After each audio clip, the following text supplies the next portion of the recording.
자, 이번에는요, 커피 한 잔에 아침에 감칠맛 나는 시럽 한 스푼 같은 달콤 쌉쌀한 정치 분석 함께하는 시간입니다.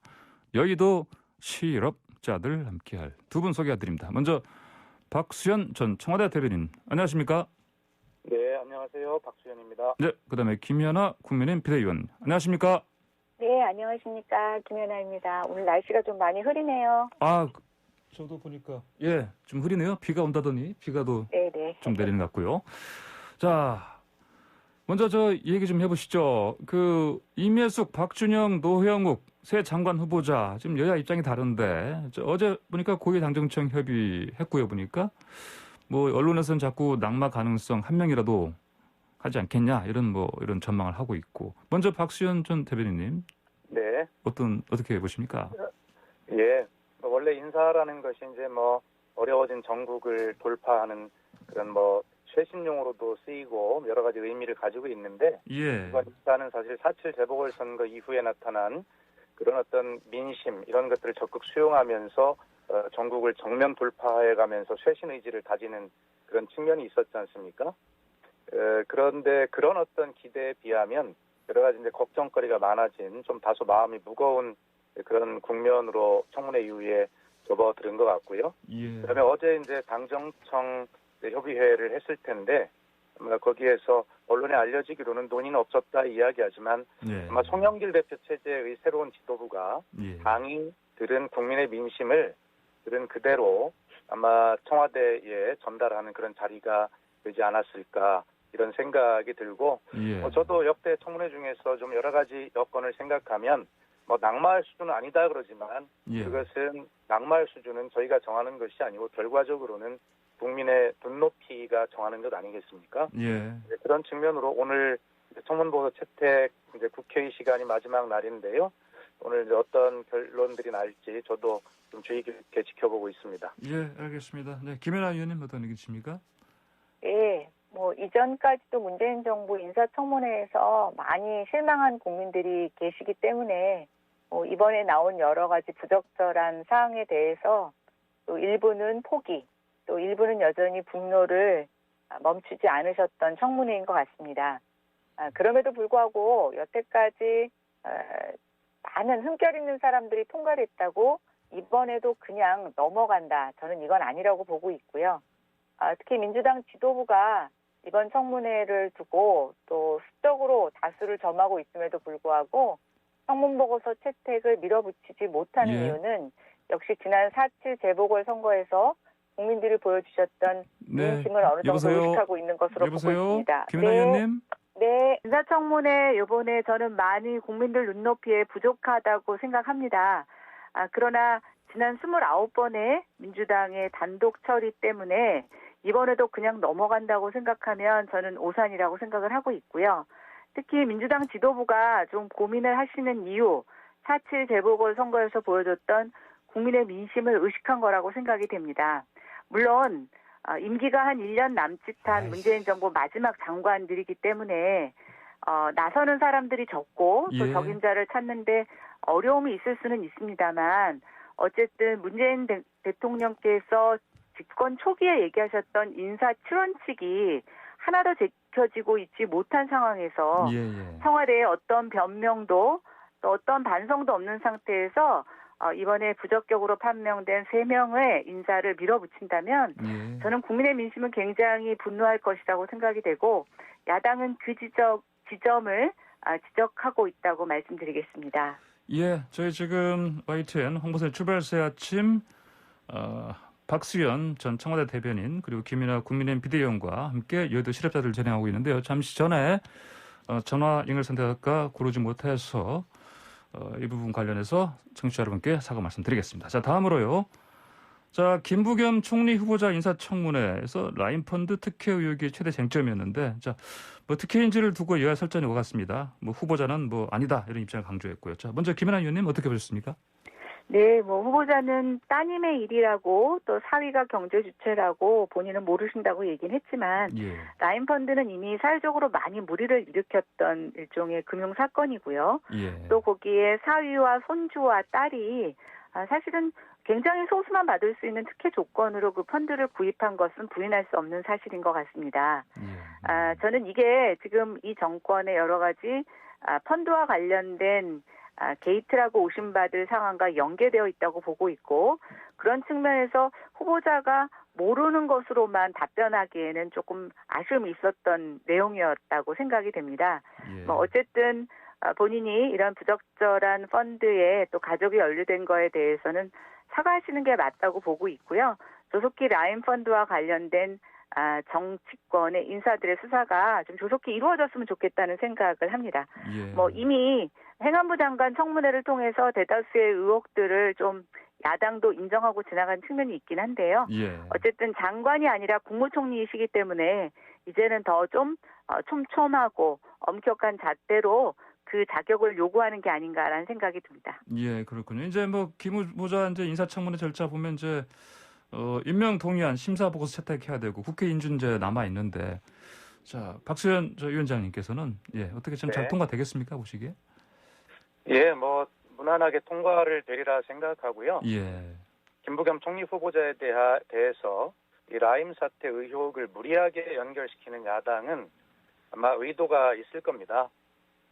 김부겸 후보자 자신도 프레임이다 이렇게 이야기를 했습니다만, 지금 현재 대기하고 있는 5명의 장관 후보자, 뭐 인준된 분도 있습니다만, 이분들에 대한 어떤 청와대의 결단을 압박하는 그러한 연계 수단으로 별 무리가 없는 그러한 그 김부겸 후보자의 라임 관련 뭐 이런 것들을 좀 무리하게 제기하고 있다 이렇게 봐지고요. 충분하게 청문회 과정에 소명이 됐고, 또 라임에 대한 여러 가지 국민들의 그 많은 서민들의 피해를 생각할 때 마침 또 공교롭게도 오늘 국민의힘의 전 도당 위원장 윤갑금 전 대구 고검장께서 오늘 또 뭐 형이 확정돼서 한 뉴스가 오늘 나오고 있지 않습니까?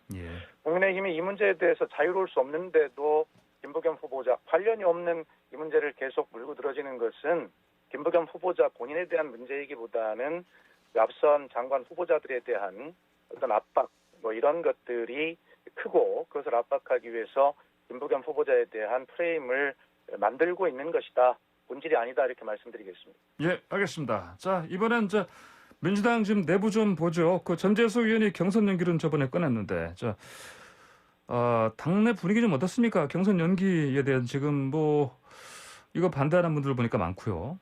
적지 않고. 어떻게 상황이 좀 가고 있습니까? 박수현 위원장님? 그런데 이것이 이제 당내의 어떤 논의가 본격화됐다 이렇게 보기는 어렵고요. 그렇습니까? 일부 개개 의원 한두 분이 개인의 의견을 말씀하시는 것이지, 뭐 당내에 이것을 본격적으로 논의를 하자거나 그런 분위기로 가고 있다거나 전혀 그렇진 않다 이런 말씀을 드립니다. 그렇군요. 김연아 의원님, 이건 뭐 상대 당 얘기지만 뭐 이렇게 좀 경선 얘기 나오는 거, 연기 나오는 거, 이건 왜 그렇다고 보십니까? 네. 일단 지금 앞서가던 대선 후보자들의 어떤 큰 구조가 변화가 생기는 저는 하나의 조짐이라고 보고 있고요.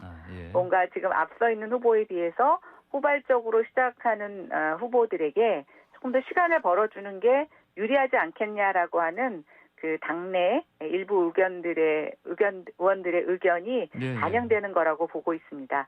어쨌든 뭐 당 사정에 따라서 당원 당규가 변경될 수는 있지만 지난번에 재보궐선거 때도 좀 있었는데요.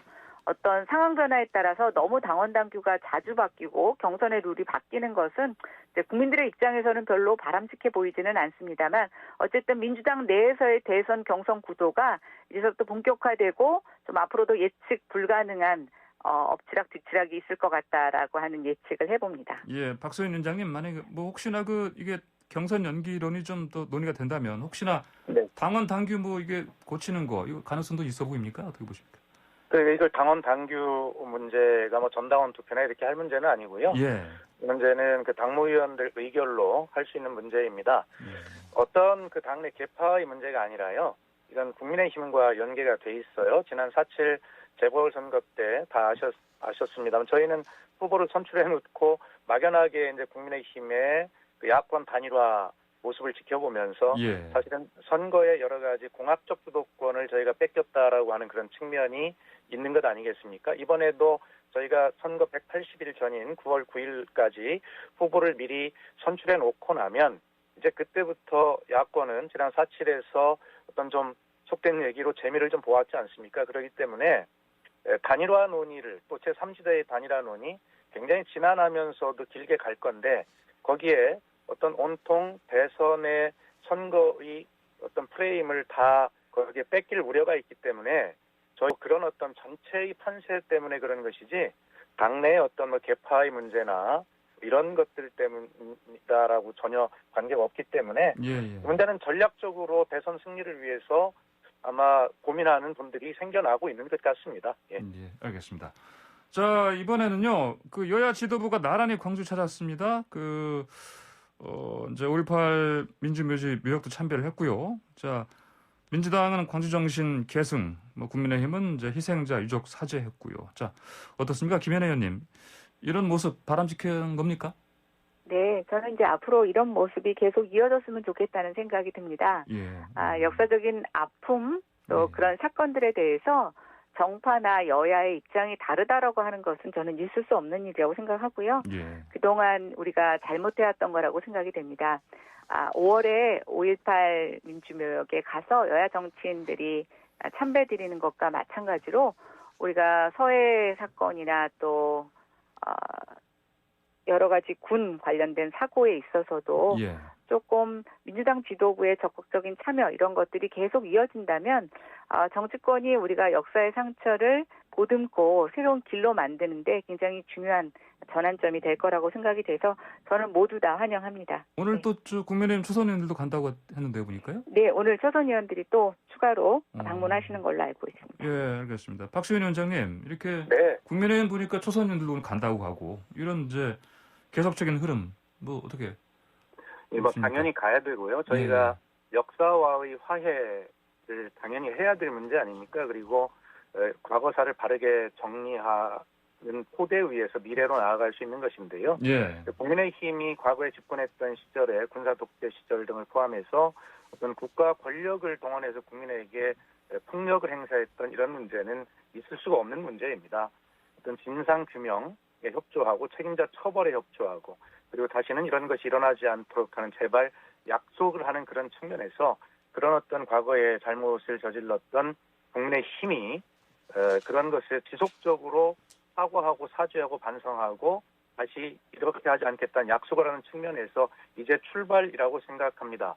송영길 대표가 현충원을 방문하면서 이승만, 박정희 전 대통령의 묘역을 쭉 방문하고 손원일 제독과 김정호 장군 6.25 전쟁에 혁혁한 공을 세웠던 이 장군의 묘역도 참배를 하는 모습을 보면서 저는 이제 국민의힘이 5.18 문제뿐만이 아니라 역대 대통령 묘역을 참배하거나 할 때 또 봉화까지 가서 노무현 대통령 묘역에도 참배하고 또 사죄하는 이러한 모습들을 진심으로 그리고 지속적으로 보여줄 때 우리 역사는 서로 화해할 수 있을 것이다. 앞으로 나아갈 수 있겠다. 이런 생각을 긍정적으로 평가하고 있습니다. 예, 알겠습니다. 자, 오늘 문재인 대통령이 오늘로요 취임 4주년 이제 임기 이제 꼭 1년 남겨두게 됐는데 4주년 특별 연설을 하시는데 자, 어디에 방점을 찍을 거다 이렇게 예상하십니까? 박수현 위원장님 먼저. 예, 당연히 지난 4년을 돌아보고 남은 1년에 대해서 나아갈 방향을 강력하게 제시를 하게 될 것이다 이런 말씀을 드리고요. 그다음에 지금 현재 입장에서 보면 가장 중요한 과제는 이제 코로나 극복과 부동산의 안정 문제 아니겠습니까? 이런 곳에 이제 방점을 두게 될 것이고 또 하나 제가 개인적으로 생각을 해보는 것은 나라 경제는 굉장히 뜨거워졌습니다. 지금 잘 아시다시피 지난 4월 30일 날 미국의 경제 전문지 포브스가 그 한국이 예측을 뛰어넘은 가장 빠른 회복세를 보이고 있어서 아마 그 코로나 이전으로 회복한 가장 중요한 유일한 나라라는 취지의 보도를 했고요. 그다음에 그 하루 전인 4월 29일에 아마 IMF는 한국이 이 코로나 정책을 세계에서 다른 나라들에 비해서 잘함으로써 어떤 코로나의 부정적 영향을 최소화한 나라다 이렇게 이야기를 하면서 어쨌든 전체적인 어떤 그 글로벌 경제 지수 측면에서는 나라 경제는 굉장히 잘 되고 뜨겁다 이렇게 이제 좀 알려지고 있는데 이 문제를 어떻게 우리 자영업자, 소상공인 그리고 이 어려운 계층 부문들에게 이것을 그 뜨거움을 이전시켜서 함께 뜨겁게 만들 것인가라고 하는 것이 이제 남은 1년의 과제 아니겠습니까? 막 이런 부분들에 오늘 대통령의 또 연설, 요지 그리고 기자들의 질문 이런 것들이 집중이 될 것이고 예. 아마 그 사면론에 관해서 다시 한번 질문이 나오지 않을까 생각을 하고 예상하고 있습니다. 예, 알겠습니다. 김연아 의원님의 관전 포인트는 뭐라 할 수 있을까요? 네. 저는 대통령께서 남은 1년 동안을 어떻게 잘 마무리하실지의 내용이 모아질 거라고 생각이 됩니다. 예. 그럼에도 불구하고 제가 조금 우려스러운 것은 지난 4년 동안 계속 보여주셨던 좀 자화자찬식의 실적에 대한 어떤 오만한 평가 이런 것들이 반복된다라고 하면 남은 1년에 대한 신뢰가 회복이 될 수 있을까 이런 생각이 듭니다. 예. 일단 먼저 겸손한 자기 반성이 필요하다고 생각이 됩니다. 저는 문재인 정부가 의도 자체가 틀렸다고 생각하지는 않습니다. 분명히 처음 의도는 굉장히 선한 의도로 시작했을 거라고 생각이 됩니다만 방법적인 측면이나 결과론적인 측면에서 많은 시행착오가 있었고 또 그것으로 인한 정책 실패로 시장과 국민에게 많은 부작용과 어려움을 준 것도 저는 인정해야 된다고 생각합니다. 그런데 그것에 대해서 아무 문제 없다는 식의 좀 잘못된 현실 인식을 계속 주장한다면 경제가 좋아지는 부분도 있지만 소상공인 등과 자영업자들은 너무 어려움이 큰 것도 사실입니다. 그래서 이렇게 분열되고 양극화되고 있는 문제에 대해서 오히려 솔직하게 문제를 인정하고 국민들에게 함께 극복해 나가고 본인들의 잘못된 정책은 수정해 나가겠다고 하는 어떤 겸손한 자기 반성과 앞으로의 다짐 이런 것들이 이루어진다면 남은 임기 잘 마무리하는 쪽에 국민의힘이 모아질 것이라고 생각이 되고요. 또 어쨌든 남은 1년 동안은 아무리 대통령이 노력하신다고 하더라도 다음 대선을 위한 정치의 시간이 될 것이고 선거의 시간이 될 것입니다. 그러기 위해서는 어떤 새로운 것보다는 기존의 것들을 잘 마무리하고 수정할 것들은 빨리 수정하는 그런 정책 전환의 시간이라고 생각이 됩니다. 예, 알겠습니다. 자, 오늘 마지막으로요. 좀 시간이 좀 얼마 안 남아서 그 정청래 민주당 의원이 김어준 라디오 1위 국민 사랑 받는다는 증거다 이런 얘기를 했는데 이 코멘트 한 1분씩만 좀 부탁드립니다. 먼저 이건 김연아 의원님 말씀해 주십시오. 글쎄요, 저는 김어준 씨와 또 TBS 관련된 부분에 대해서는 글쎄 논할 가치가 없다고 생각이 됩니다. 많은 국민들이 그것에 대한 편향성을 지적하고 있고 또 굉장히 오만하게 특혜적으로 운영해 왔던 것들에 대해서 그렇게 인식하지 못하고 계속 두둔한다면 어떤 국민들이 여당에 대해서 건설적인 비판을 하려고 하겠습니까? 그래서 저는 이거는 정청래 의원의 개인적인 사견이라고 평가하고 싶고 민주당 전체의 의견이 아니기를 바랍니다. 알겠습니다. 이번에 박소연 위원장님 말씀 듣고 마무리하겠습니다. 예, 우리나라의 유력한 보수 언론이나 많은 종편들의 편향성에 대해서는 왜 한 말씀도 하지 않는지 이해를 할 수가 없고요. 좋습니다. 한 국민의 입장에서 보면 저도 알 권리가 있고 알 권리를 충족시키는 방법으로 저는 보수 언론도 있지만 김어준의 뉴스공장도 듣습니다. 김어준의 뉴스공장에서는 그 유력한 보수 언론이 이슈로 다뤄주지 않는 그 많은 주제들을 다뤄줍니다. 저는 한 존엄한 국민의 인간으로 한 국민으로 보면 저의 어떤 사고의 균형성을 어떤 김어준의 뉴스공장이 바로잡아주는 그러한 저의 어떤 한 균형점이다 저는 그렇게 생각을 하고요. 정치 편향성을 이야기하려면 다른 언론의 정치 편향성도 함께 지적을 해주는 것이 바른 태도다. 네. 그것이 한국 언론의 발전을 위한 길이다라고 저는 그런 생각을 갖습니다. 예, 알겠습니다. 두 말씀 오늘 여기까지 듣겠습니다. 감사합니다. 네, 감사합니다. 감사합니다. 네, 지금까지 김연아 국민의힘 비대위원 박수연 민주당 홍보소통위원장과 함께했습니다.